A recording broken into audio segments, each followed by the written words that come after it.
ఇలా పెద్ద ఎత్తున యువ సంగ్రామ సదస్సు అవుతుంది. మరి జాబ్ క్యాలెండర్ విడుదల చేస్తాడా చేయడా రేవంత్ రెడ్డి? ఏం చెప్తారు రేవంత్ రెడ్డికి? రేవంత్ రెడ్డి గారు జాబ్ క్యాలెండర్ విడువడు, కానీ బూతుల క్యాలెండర్ మాత్రం ఖచ్చితంగా ఇస్తాడు. ఈ మీటింగ్ అయిన తర్వాత యువతని, నిరుద్యోగులని అందరినీ కూడా బూతుల మీద బూతులు తిడుతూ అందరు ఆల్రెడీ ఇంతమందికే చెప్పిండు, ఎండ్రిని తాగి చచ్చిపోమని చెప్పిండు. ఇంక ఇప్పుడు ఏం తాగి చచ్చిపోమంటాడో ఎవరు తెలియదు.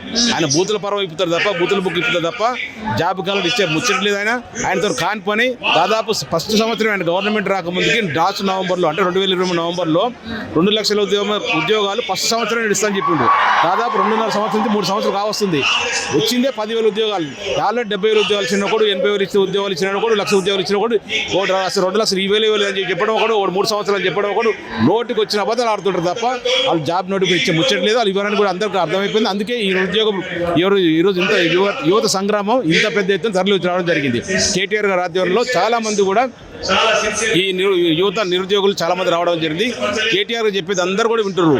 ఎందుకంటే గతంలో కేసీఆర్ గారి ప్రభుత్వంలో దాదాపు 1,68,000 ఉద్యోగాలు రావడం జరిగింది. అది అందరూ తెలిసిన విషయం. దాదాపు 10 సంవత్సరాలు 1,68,000 ఉద్యోగాలు, మన ఇచ్చిన 50,000 ఉద్యోగాలు, అంటే దాదాపు 2 లక్షల పైసలకు ఉద్యోగాలు కేసీఆర్ గారు ప్రభుత్వం ఇచ్చింది. కానీ రేవంత్ రెడ్డి గారు ప్రతి సంవత్సరం 2 లక్షల ఉద్యోగాలు ఇస్తామని చెప్పి దాదాపు 15,000 ఉద్యోగాలు ఇచ్చేది గొప్పలు చెప్పుకుంటూ, కేసీఆర్ గారు నోటిఫికేషన్ ఇచ్చి రిటర్న్ టెస్ట్ రాసి అన్ని టెస్టులు అయిపోయిన తర్వాత ఓన్లీ నియామక పత్రాలు ఇచ్చి నేను ఇచ్చిన చెప్పి గొప్పలు చెప్పుకునే వ్యక్తి రేవంత్ రెడ్డి గారు. అది యువతకు అక్కడ అర్థమైపోయింది, యువత సంగ్రామం. అందుకే ఈరోజు పెద్ద ఎత్తున దాదాపు వేలాది మంది రావడం జరిగింది.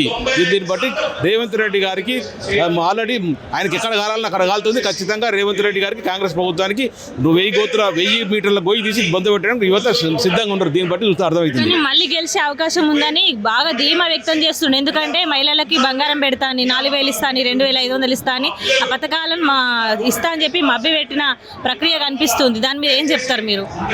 సిగ్గు లేనోడు ఏమైనా మాట్లాడతాడమ్మా.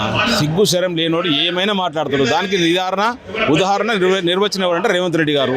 గతంలో 2023 డిసెంబర్ బిఫోర్ 6 గ్యారెంటీలు 420 హామీలు ఇస్తాను చెప్పిండు. వృద్ధులకు 4,000 పింఛన్ ఇస్తాను చెప్పిండు. మహిళలకు 2,500 రూపాయలు ఇస్తాను చెప్పిండు. చిన్నపిల్లలు చదువుకున్న వాళ్ళు స్కూటీలు ఇస్తాను చెప్పిండు. కళ్యాణ లక్ష్మితో పాటు, షాదీబాగ్తో పాటు తులం బంగారం ఇస్తాను. అట్లా 1 కాదు 2 కాదు, వేలాది 420 హామీలు ఇవ్వడం జరిగింది. 6 గ్యారెంటీలు ఇవ్వడం జరిగింది. ఏ ఒక్కటి కూడా ఇంతవరకు ఇంప్లిమెంట్ కాలేదు. ఒక ఉచిత బస్తాలు పెట్టేసి దానికి బస్సులు తగ్గించేసి మహిళలు కొట్టుకునే విధంగా తీసుకొచ్చింది. ఇప్పుడు జుట్టు వరకు కొట్టుకుంటాం, మనం చూస్తున్నాను. దానివల్ల ఎవరికి ఉపయోగం లేదు. ముఖ్యంగా ఇవ్వాల్సింది 2,500 రూపాయలు. 2,500 రూపాయలు ఇస్తే ఖచ్చితంగా ఎవరైనా మహిళలు పోతే బయటకు టికెట్ కొనుక్కొని పోతారు. నువ్వు అసలు ఇవ్వకుండా ఒకసారి ఇచ్చేసి ఏదో కథలు పడుతుంటే ఎట్లా? ఆయనతో రేవంత్ రెడ్డి గారు ఏది కాదు, పుట్టి పొలిటికల్ డైవర్షన్ తప్ప, బూతులు తప్ప అంతకు మించింది ఏమి లేదు. ఏం చేయడు కూడా. 2.5 సంవత్సరాలు 3 సంవత్సరాలు అవుతుంది. ఇంకో 2 సంవత్సరాలు ఏమి చేయలేడు.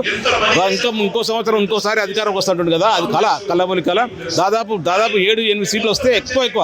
ముఖ్యంగా ఆయనే ఓడిపోతాడు. కొడంగల్లో ఆయనే ఓడిపోతాడు, గుర్తుపెట్టుకోండి.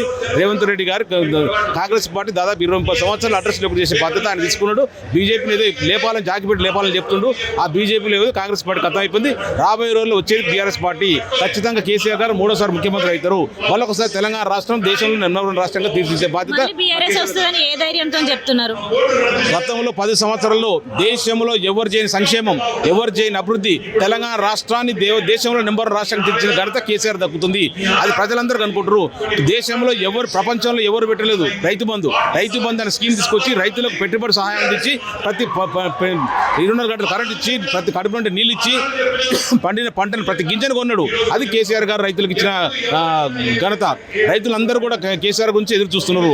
రైతులే కాదు, నిరుద్యోగులు కాదు, అన్ని వర్గాల ప్రజలు అందరూ కూడా కేసీఆర్ వస్తేనే మా తెలంగాణ రాష్ట్రం బాగుపడుతుంది, మా బతులు బాగుపడతాయి అని చెప్పేసి అన్ని వర్గాల ప్రజలు ఎదురు చూస్తున్నారు. అందుకే అంత ధీమాగా వ్యక్తం చేస్తున్నాం. గతంలో కేసీఆర్ గారిని ఇప్పుడు రేవంత్ రెడ్డి చేసిన అభివృద్ధిని, సంక్షేమాన్ని గుర్తు చేసుకుంటారు. ఆకాశం కేసీఆర్ అయితే భూమి లోపల ఉన్న 1000 మీటర్ల లోపల ఉన్న రేవంత్ రెడ్డి గారు. అంత వ్యత్యాసం ఉంది కేసీఆర్ గారికి, రేవంత్ రెడ్డి గారికి. సో వ్యత్యాసం పోల్చడానికి కూడా మాకు సిగ్గు అనిపిస్తుంది, కేసీఆర్తో పోల్చడానికి కూడా. అట్లాంటి నిరంకుశంగా పరిపాలిస్తున్న రేవంత్ రెడ్డి గారు. అసమర్థత పాలన నడుస్తుంది. లా అండ్ ఆర్డర్ మొత్తం నాశనం అయిపోయింది. Law and order mission Bhagiratha, కనీసం నీళ్ళు లేని దరిద్రుడు రేవంత్ రెడ్డి గారు. మంచి ఒక వ్యవస్థను క్రియేట్ చేసిన కేసీఆర్ గారు. ఆ వ్యవస్థను సక్రమంగా నడుపుకోలేని పరిస్థితి దుస్థితిలో ఉన్నట్టు రేవంత్ రెడ్డి గారు. అట్లాంటి వ్యక్తి మళ్ళీ గెలిపించుకుంటారు అనుకుంటారు చెప్పండి. అసలు అంత ఎట్టి పరిస్థితి లేదా. 100% 5-6 సీట్లు సింగిల్ డిజిట్లో పడిపోతుంది రేవంత్ రెడ్డి గారు. కేసీఆర్ గారికి దాదాపు 80 నుంచి 100 సీట్లు గ్యారెంటీ గెలిచింది. 3వ సారి ముఖ్యమంత్రి అవుతాడు. మళ్ళీ దేశంలో నెంబర్ 1 రాష్ట్రంగా 10 సంవత్సరాలు రేవంత్ రెడ్డి మన కేసీఆర్ గారు ఎట్లా నిలిపిండో మళ్ళొకసారి 3వసారి దేశంలో నెంబర్ 1 రాష్ట్రంగా తీర్చిస్తారు కేసీఆర్ గారు. అందుకే ప్రజలందరూ నమ్మకం ఉంది, విశ్వాసం ఉంది. కాబట్టి 100% ఎలక్షన్ ఎప్పుడు వస్తుందో చూస్తారు. ఎలక్షన్ ఎప్పుడు వచ్చినా కూడా రేవంత్ రెడ్డి గారు ప్రభుత్వం నాశనం చేసి బొంద పెట్టేసి కేసీఆర్ ప్రభుత్వాన్ని గెలిపించడం 100% ఖాయం.